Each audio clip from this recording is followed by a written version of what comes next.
The preface to this first book aroused a good deal of interest and comment about this new writer, and it is a good example of his early style. It is well worth hearing in its entirety. The Daring Young Man on the Flying Trapeze and Other Stories by William Saroyan. October the 15th, 1934, New York, Random House. Preface to the first edition. I am writing this preface to the first edition so that in the event that this book is issued in a second edition, I will be able to write a preface to the second edition, explaining what I said in the preface to the first edition, and adding a few remarks about what I have been doing in the meantime, and so on.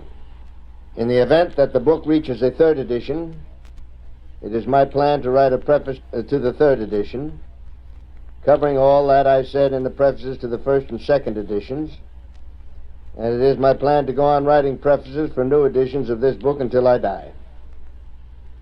After that, I hope there will be children and grandchildren to keep up the good work.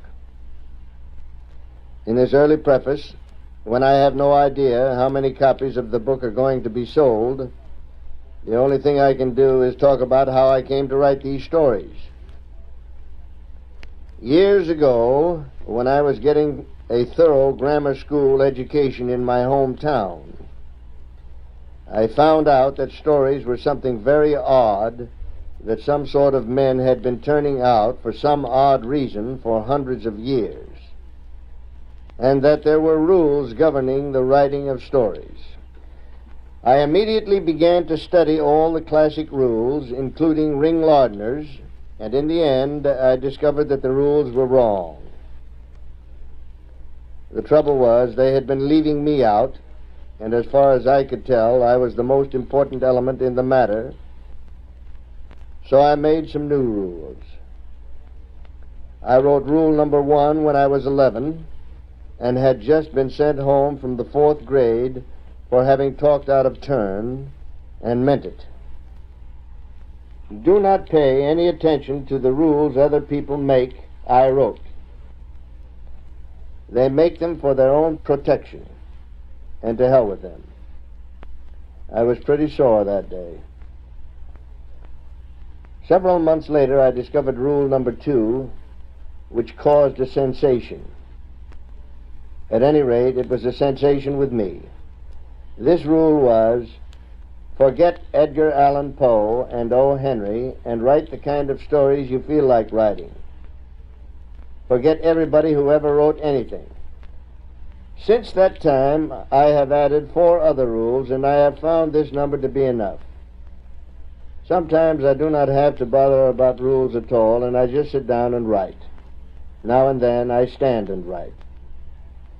My third rule was, learn to typewrite so you can turn out stories as fast as Zane Grey. It is one of my best rules. But rules without a system are, as every good writer will tell you, utterly inadequate. You can leave out utterly, and the sentence will mean the same thing, but it is always nicer to throw in an utterly whenever possible. All successful writers believe that one word by itself hasn't enough meaning, and that it is best to emphasize the meaning of one word with the help of another. Some writers will go so far as to help an innocent word with as many as 4 and 5 other words. And at times they will kill an innocent word by charity, and it will take years and years for some ignorant writer who doesn't know any adjectives at all to resurrect the word that was killed by kindness. Anyway, these stories are the result of a method of composition. I call it the festival or fascist method of composition, and it works this way. Someone who isn't a writer begins to want to be a writer, and he keeps on wanting to be one for 10 years. And by that time, he has convinced all his relatives and friends and even himself that he is a writer. But he hasn't written the thing, and he is no longer a boy, so he is getting worried. All he needs now is a system. Some authorities claim there are as many as 15 systems, but actually there are only 2. 1, you can decide to write like Anatole France or Alexandre Dumas or somebody else. Or two, you can decide to forget that you are a writer at all, and you can decide to sit down at your typewriter and put words on paper one at a time in the best fashion you know how. Which brings me to the matter of style. The matter of style is one that always excites controversy, but to me it is as simple as ABC, if not simpler. A writer can have ultimately one of two styles. He can write in a manner that implies that death is inevitable, or he can write in a manner that implies that death is not inevitable.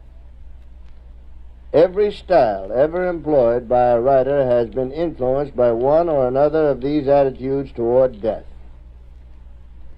If you write as if you believe that ultimately you and everyone else alive will be dead, there is a chance that you will write in a pretty earnest style. Otherwise, you're apt to be either pompous or soft. On the other hand, in order not to be a fool, you must believe that as much as death is inevitable, life is inevitable. That is, the earth is inevitable, and people and other living things on it are inevitable, but that no man can remain on the earth very long. You do not have to be melodramatically tragic about this. As a matter of fact, you can be as amusing as you like about it. It is really one of the basically humorous things, and it has all sorts of possibilities for laughter.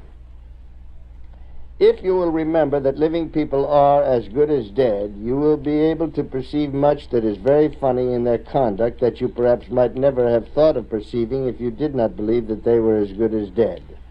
The most solid advice, though, for a writer is this, I think.